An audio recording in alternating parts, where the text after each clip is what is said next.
সবাইকে আসসালামু আলাইকুম। আজ চলে আসলাম পেঁয়াজখালী রসুনের বাজারে দাম দেখার জন্য। 3 মণ কত বললেন? 3000। কত করে আছে দাম ভাই? এরকম দাম? হ্যাঁ, কৃষকের অবস্থা কি?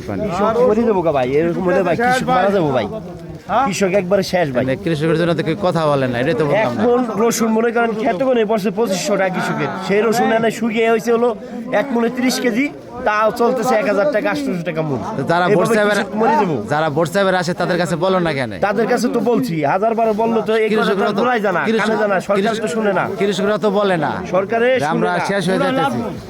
সরকার কি দেখে না? রসুন আছেন রসুনের বাজারে ধস, কৃষকরা খুবই ক্ষতিগ্রস্ত, দেখার কেউ নাই। রসুন পুরো শুকায় গেছে। 1000 টাকা 1200 টাকা দাম আছে রসুনের।